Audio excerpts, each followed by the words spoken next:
Bonjour et bienvenue sur Radio Mangalala. Avant de commencer, ne pas de personnes qui nous regardent de bien vouloir s'abonner à la chaîne. C'est l'unique manière de nous soutenir ici à la Radio Mangalala.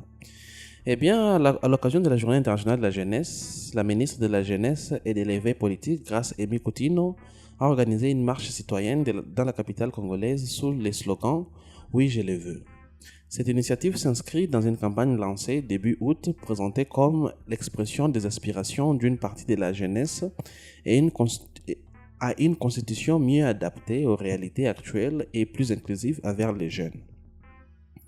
Grace Coutinho, pasteur, conférencière et auteur né en 2000 à Kinshasa, a été nommé ministre de la Jeunesse en août 2025 dans le gouvernement Souminois II sous la présidence de Félix Tshisekedi.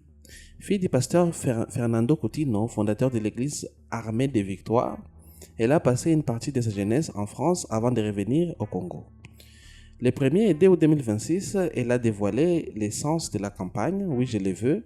Dans une vidéo largement diffusée sur les réseaux sociaux, elle y expliquait que les slogans qui avaient suscité des interprétations diverses, certains y voient une allusion matrimoniale, représentaient les cris d'une génération, refusant d'être spectatrice et revendiquant une place plus forte dans les décisions engageant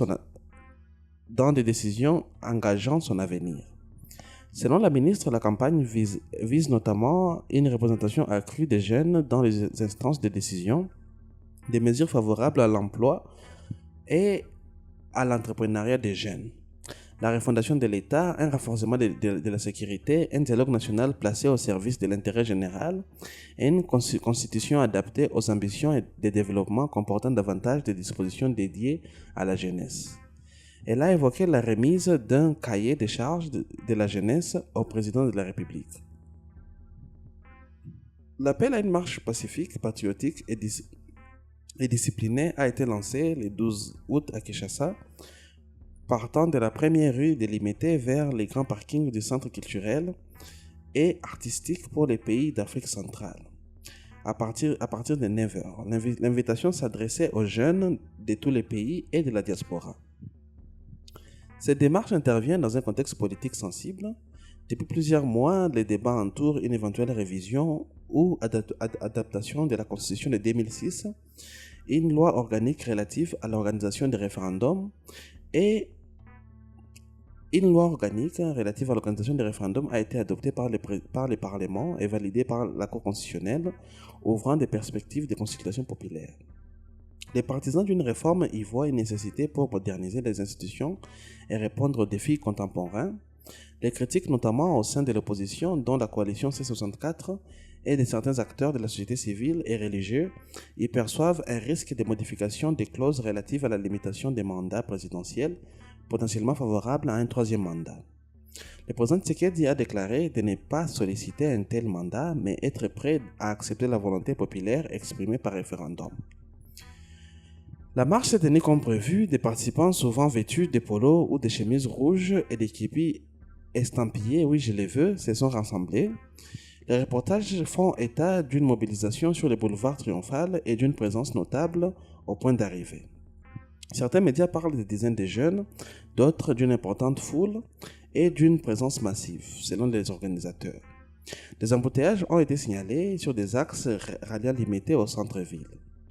La ministre Grace Coutinho a pris la parole, affirmant notamment que la jeunesse congolaise a dit oui, je le veux, pour une constitution qui lui ressemble, une constitution qui est en faveur du développement du pays.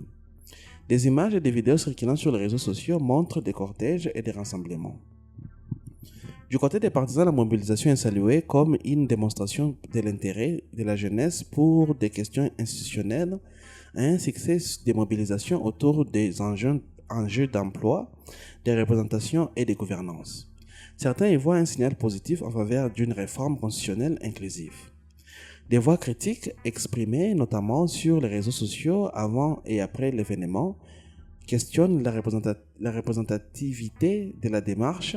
Certains jeunes et commentateurs reprochent à la campagne de ne pas suffisamment aborder les problèmes concrets d'insertion professionnelle, de formation ou des conditions de vie, ou de s'inscrire trop étroitement dans les débats sur la révision constitutionnelle.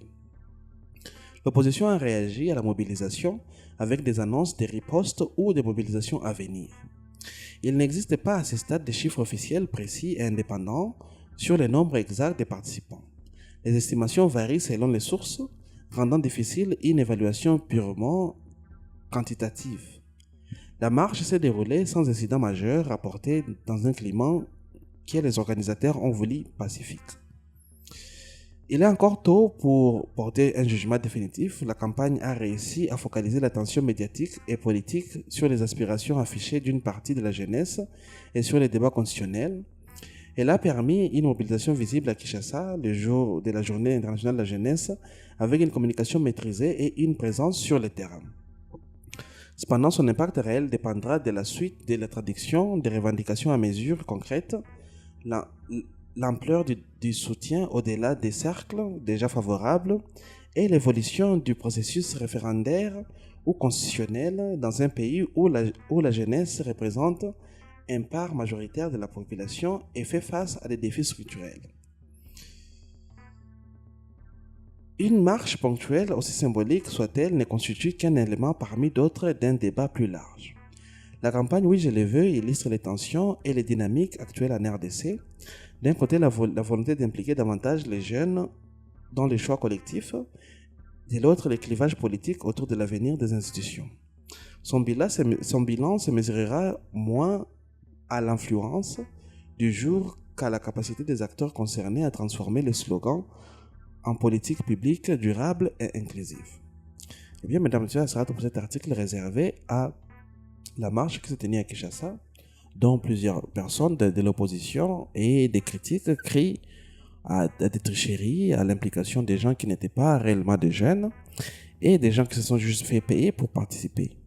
D'autre part, nous avons la ministre et ses soutiens qui parlent d'une réussite côté mobilisation et une grande réussite pour la Journée internationale de la jeunesse.